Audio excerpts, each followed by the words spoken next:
السلام علیکم۔ M F کے نالج فیکٹری کے تمام ساتھیوں کو خوش آمدید کہتے ہیں۔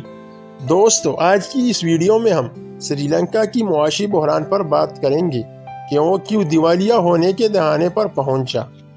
ناظرین کرام، سری لنکا میں معاشی بحران کی شدت میں اضافہ ہو رہا ہے، جس کے باعث خوراک سے لے کر ایندھن تک تمام اشیاء ضروریہ کی قلت کا سامنا ہے، اور ان قلت کے باعث ملک میں پیٹرول کی حصول کے لیے طویل قطاروں میں انتظار کرنے والے کم از کم 2 شہری ہلاک ہو چکے ہیں، اور حکومت نے پیٹرول پمپس پر بڑھتے ہوئے ہجوم کے پیش نظر نظم و نسق برقرار رکھنے کے لیے فوج بھی تعینات کر دی ہے۔ خبر رساں ادارے کے مطابق سری لنکا میں زر مبادلہ کے ذخائر 2.31 ارب ڈالر رہ گئے۔ رواں برس سری لنکا کو بیرونی قرضوں کی مد میں 4 ارب ڈالرز کی ادائیگیاں کرنی ہے۔ ملک کے پاس ڈالرز کی کمی کی وجہ سے سری لنکا میں دودھ سمیت بنیادی غذائی اشیاء کی قیمتوں میں کئی گنا اضافہ ہوا ہے۔ اس کے علاوہ زر مبادلہ کے ذخائر میں کمی کے باعث عالمی مارکیٹ سے تیل کی خریداری میں کمی کی وجہ سے ملک کو ایندھن کی قلت کا بھی سامنا۔ دوستو، ڈالرز کی کمی کی وجہ سے سری لنکا نے عراق اور ناروے میں اپنا سفارت خانہ اور آسٹریلیا میں قونصل خانہ بند کر دیا ہے۔ قبل ازیں گزشتہ برس دسمبر میں بھی سری لنکا ڈالر بحران کی وجہ سے نائجیریا، جرمنی اور قبرص میں اپنے سفارتی مشن بند کر چکا ہے۔ سری لنکا کی معیشت کا سیاحت پر بہت زیادہ انحصار ہے۔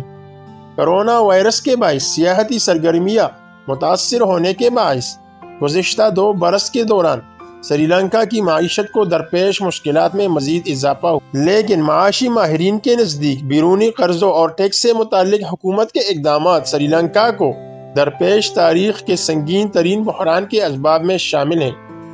ناظرین کرام، سری لنکا 2007 سے مسلسل غیر ملکی قرضوں کے بوجھ تلے دبا رہتا سری لنکا 2007 سے مسلسل غیر ملکی قرضوں کے بوجھ تلے دبتا جا رہا ہے۔ مختلف ادوار میں لیا گیا یہ قرض 11 ارب ڈالر سے تجاوز کر چکا ہے۔ قرض میں سے سب سے زیادہ یعنی 36.4% حصہ حکومت کے بین الاقوامی بانڈ سے حاصل کردہ قرضوں پر مشتمل ہے۔ سری لنکا کے غیر ملکی قرضوں میں 14% سے زائد ایشیائی ترقیاتی بینک سے لیا گیا ہے، جو 4.5 ارب سے زائد ہے۔ دوستو، اس قرض میں جاپان اور چین دونوں کے الگ الگ 3.5 ارب سے زائد بھی واجب الادا ہے۔ اس کے علاوہ بھارت اور عالمی بینک، اقوام متحدہ سمیت دیگر بین الاقوامی مالیاتی اداروں کے قرضے بھی شامل ہیں۔ پچھلے عرصے میں چین نے سری لنکا کو شاہراہوں، بندرگاہوں، ایک ایئرپورٹ کی تعمیر اور کوئلے سے بجلی پیدا کرنے کی منصوبے کے لیے 5 ارب ڈالر سے زائدہ قرضہ دیا ہے۔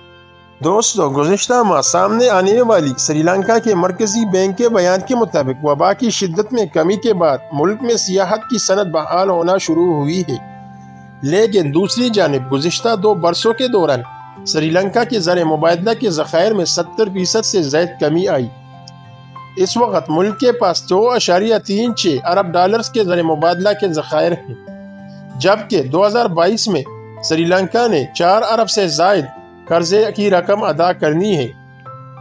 معزز ناظرین، یوکرین پر روس کے حملوں کے بعد عالمی سطح پر تیل کی قیمتوں میں ہونے والے اضافے کی وجہ سے سری لنکا میں ایندھن کا بحران مزید سنگین ہوا۔ دوستو، قبل ازیں 2020 میں صدر گوتابایا کی حکومت نے جو بجٹ پیش کیا، اس کے بارے میں ماہرین کا خیال کہ وہ ملک کے معاشی حقائق سے ہم آہنگ نہیں تھا۔ رواں برس کے اختتام پر سرکاری اور نجی اداروں کی ادائیگیوں کے لیے حکومت کو 2.5 ارب ڈالر درکار تھے۔ اس کے علاوہ 2022 میں مرکزی بینک کو 4.5 ارب کی ادائیگیاں کرنا تھی۔ معاشی بحران سے نکلنے کے لیے سری لنکا نے بھارت اور چین سے بھی مدد مانگی تھی۔ سری لنکا نے رواں ماہ بھارت سے 1 ارب ڈالر قرض حاصل کر لیا ہے۔ اس رقم سے دواؤں، خوراک اور ایندھن کی برآمدات کی ادائیگیاں کی جائیں گی۔ تو دوستو، آپ کو ہماری یہ کاوش کیسی لگی؟ پسند آنے کی صورت میں لائک، کمنٹ اور شیئر ضرور کیجیے گا۔ ملتے ہیں اگلی ویڈیو میں۔ اللہ حافظ۔